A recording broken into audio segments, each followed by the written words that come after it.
In the opening cutscene of Halo 2, we received something totally new. The Covenant wasn't just a mute group of alien bad guys. They had emotion, drive, and purpose. Something that added to this feeling was the introduction of new alien species. For this video, I'd like to focus specifically on the Brutes. The Brutes were an enemy species fought in Halo 2, 3, ODST, and Reach, as well as Halo Wars. Between 2010 and 2017, the Brutes left the battlefield. This created somewhat of a void, something you could feel when playing 4 and 5. Halo Wars 2 brought them back in a big way. We've been fighting Brutes within MCC and Wars for nearly 20 years now. Halo Infinite has come along to capitalize on their return, and it's fair to say the Brutes have definitely changed. So let's talk about it.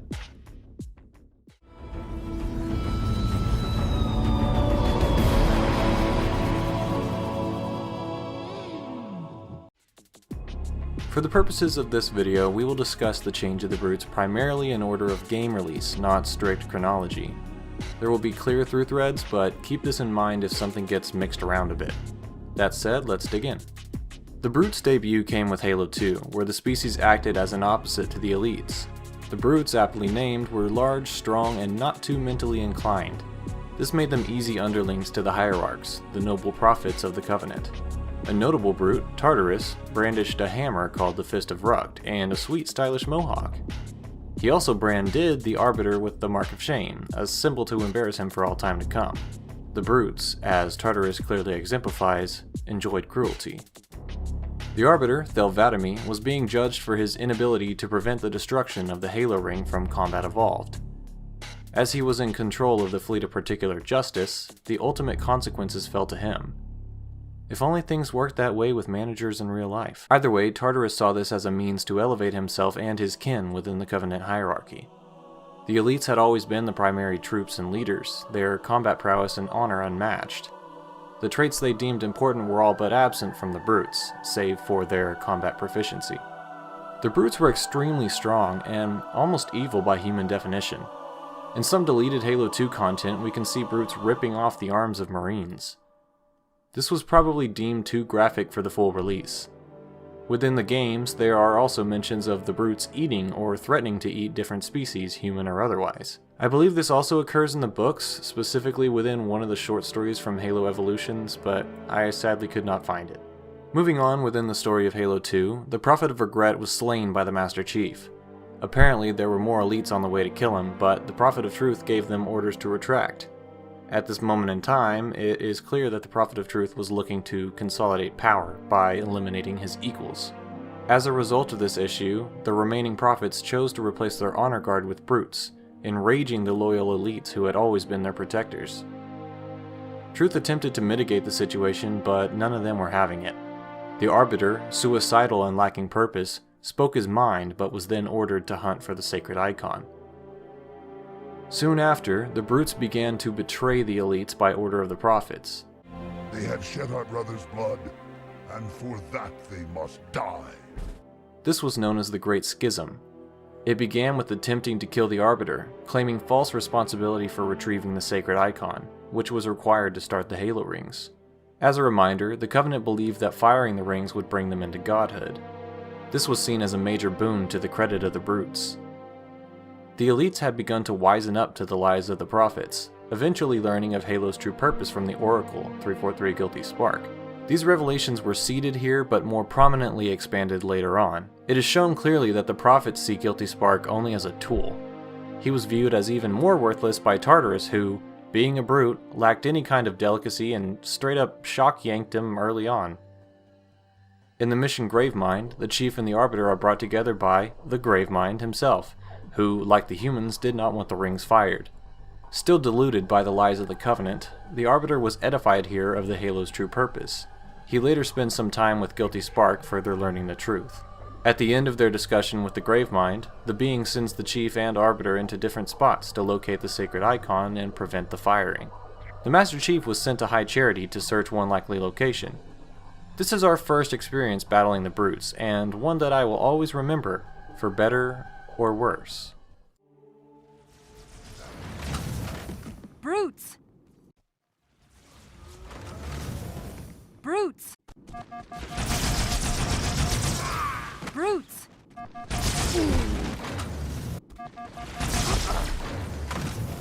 Brutes!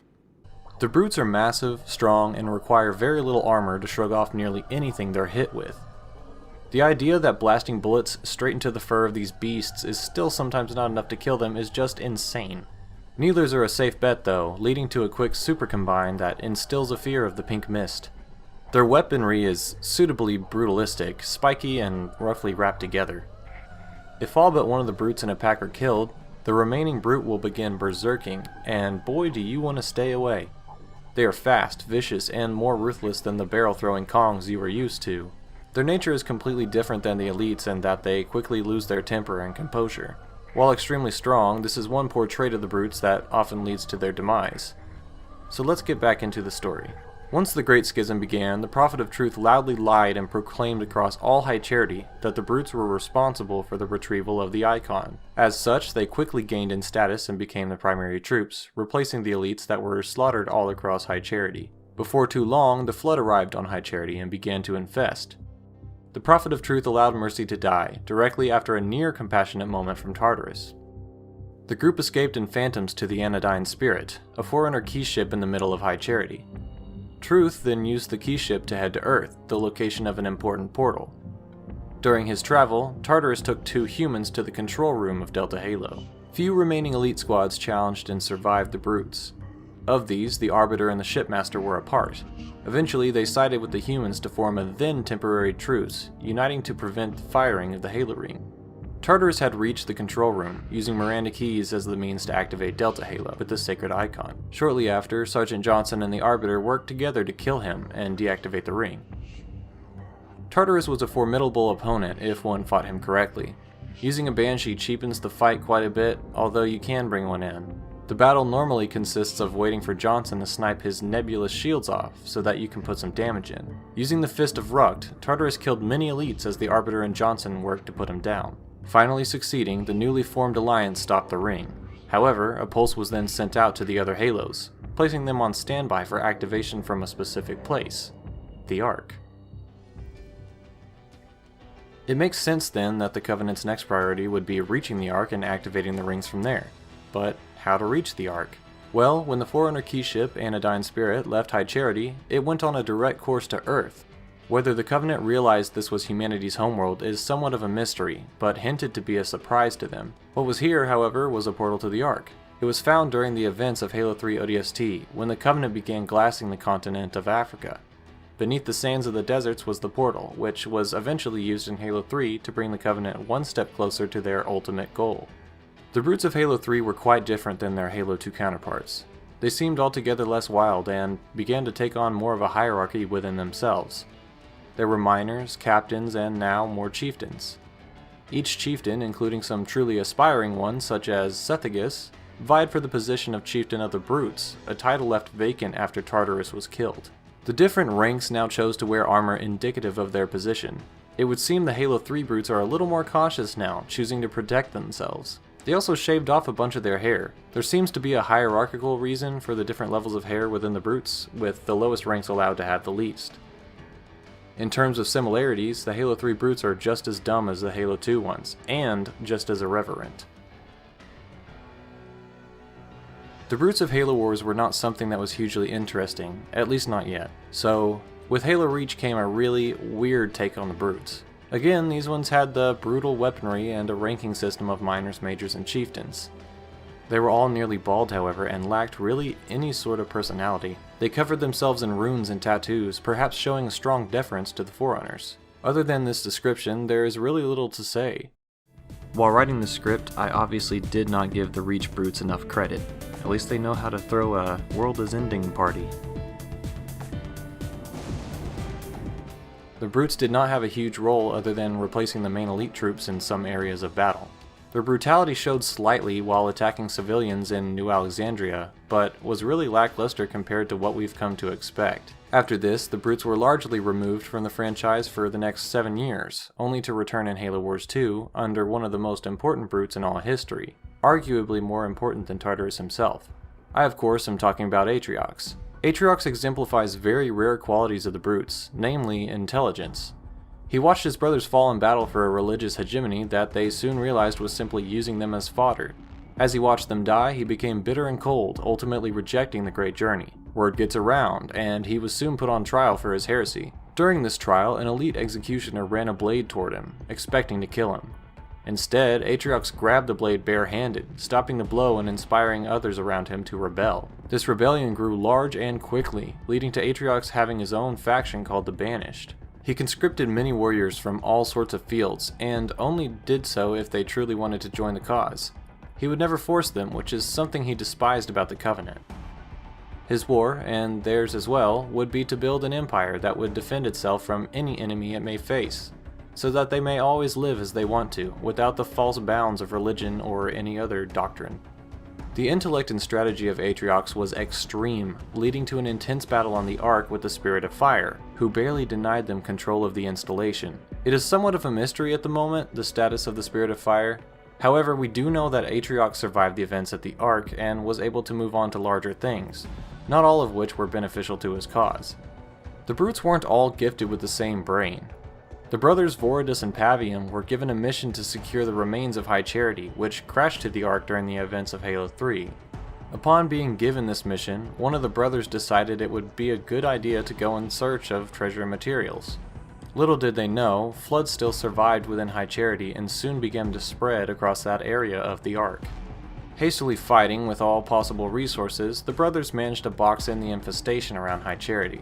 However, despite their success and strategic victory, they still had to answer to Atriox in the end, who no doubt gave them a piece of his mind. Also, small note, but neither brother was smart enough to prevent themselves from straight up breathing in the Flood after their final victory.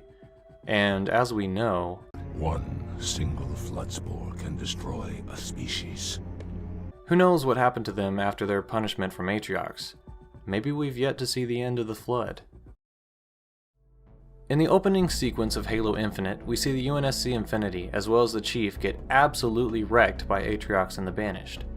The skill and strategic ability cannot be understated. With the poor structure of the brutes within the Covenant, there's no way they could have ever hoped to pull off something like this. However, the Banished were able to do so In 4 minutes! Once the Chief is sufficiently beaten, Atriox carries him to an airlock and throws him outside its confines, assuming he would die alone in space. What Atriox did not consider is that Master Chief has done this tango before. Of course he would survive and come back to cause issues for Atriox. This is somewhat surprising as well because Atriox encountered a full team of Spartans, allowed them to live, and was subsequently defeated during the events of Halo Wars 2. Although we don't know the status of the Spirit of Fire, we should definitely give them props for doing what humanity's best ship was totally unable to do. We also don't know how Atriox got here from the Ark, at least I don't recall how. If someone does know, feel free to leave it in the comments. Moving on, the Chief is rescued from space by the pilot, Fernando Esparza. Soon, the Master Chief meets Escharum, the original mentor of Atriox, while within the Covenant. Escharum is now the leading voice of the Banished after Atriox's apparent death at some point earlier on. In the Banished cutscenes, it is revealed that Escharum is battling a terminal disease of some kind, and has grown weary after a complete victory over the UNSC. He had no challenge until the Chief returned. As such, Escharum wishes to have his final battle be with the Chief himself, winner or loser. Escharum commands everything across the broken sections of Zeta Halo, leading all sorts of operations from his post at the House of Reckoning. In his sickly state, he is of course in no shape to travel out. This means that there is some level of unrest between the brutes, who rely on conflict to survive. The stagnation has led to some brutes fighting each other for supremacy. Escharum, though, they would never dare. He has attained a level of respect that is somewhat rare, at least from what we've seen from the brutes of the Covenant. He also has some form of compassion. It is quite strange, to be honest. We've never really seen any brute have a friend other than the two brothers of Halo Wars 2, perhaps. The old warlord has a dear friend by the name of Jaga or Domni, an elite previously from the Silent Shadow of the Covenant, a band of incredibly talented stealth assassins. The interactions between these two are interesting, as there are no deceitful attempts to wrest power or profit. Instead, Jaga cares about Escharum and the Banished, and wishes only to succeed and protect what they stand for. As such, Jaga remains within the band known as Spartan Killers. This includes him, Hyperius, and Tavares. Quite sadly, the latter two do not have any backstory or even a cutscene. It definitely surprised me that they didn't, but I suppose there isn't much we can say here. Anyway, Jaega eventually lures the chief to Escharum by way of kidnapping the pilot. The pilot is tortured while kept alive, so that the chief will arrive without struggle. Jaega is quickly defeated by the chief in a brutal ambush. I say defeated because I'm firmly in the camp that Jaega is not dead. He's too loved by the community and disappears as soon as he is felled by the chief, but, who am I to say? After this fight, Escharum states that it is he who made sure Esparza stayed alive, as Jaega wanted to kill him. The chief arrives in the final battle and faces Escharum, who is now completely decked out in his armor. The battle ensues, but with a sickening twist. Escharum has tied his shield energy to the torture device on Esparza. If he is shot, Esparza also feels the pain. As such, the chief has to explode all the connected power supplies and blast Escharum with everything he has. On my first playthrough, I actually kept the Blood Blade from Jaega and used it for the final few hits. When Escharum is finally defeated, the chief goes to rescue Esparza. He then turns to find Escharum standing. Unable to battle anymore, but begging to do so, the chief holds him as he dies, telling him everything is over. He's given respect, as he was just a soldier doing what he thought was right, and what we learn shortly after is even more heartbreaking. Before this point in the game, there was a datapad in which Escharum spoke about dreaming of home. It seems odd until you learn of what happened. While Cortana had her guardians patrolling about the galaxy, she had offered peace to those species and factions who relented to her control. Much like the UNSC, the Banished refused her terms. As punishment, Cortana forced Atriox to watch his home planet of Doizik be destroyed. Suddenly, it all comes into focus. The Banished aren't here simply to gain another weapon. They're here because they have no home. Sure, there are brutes scattered across different planets, but there is no central home any longer. If they are wiped out on Zeta Halo, it is basically game over for their entire species. This gives the brutes, and the Banished as an extension, clear reason to absolutely detest the chief and the UNSC. Ultimately, it is their fault that the brutes lost their homeworld. Atriox would do anything to prevent losing any more of his brothers. The game comes to a close soon after, with the chief defeating the Harbinger who set off the release of the Endless. She couldn't do it alone, of course, and the whole event is shrouded in mystery, at least until the last cutscene of the game. It turns out that Atriox survived Cortana's destruction of the ring and is extremely mad. He releases the Silexes of the Endless, assumedly preparing their return to the ring. We fade to black and are left wondering what exactly will come of the story in future campaign DLC. So, to come back to the focal point of this entire video, we need to look at the brutes of Halo Infinite. They still have their sharp and primal weaponry, along with some viciousness and cruelty. However, there is now a layer of tragedy and ferocity that was never before seen. For once, the brutes as an entire species are on the back foot. With their backs to the wall, they must lash out to avoid being defeated. Atriox has transformed the brutes into a force to be reckoned with. No longer are they just dumb space apes being controlled by the prophets. They are now a strategic, weaponized, fully mobilized species of ferocious creatures bent on destruction of humanity, as revenge for the ultimate loss of their home. The brutes have changed, and I look forward to seeing what Atriox does next. Hey guys, thanks for watching. This was a fun video to write and an even harder video to make. If you enjoyed, please consider dropping a like. This helps get my video out to more Halo fans. You can also subscribe for more Halo videos on the topics of lore, gameplay, or thought pieces like this. At the moment, I'm slowly working through Infinite Lazo and posting every mission on this channel. Fun stuff, for the most part. I suppose that's it for now. Thanks again for watching, and I will catch you all later.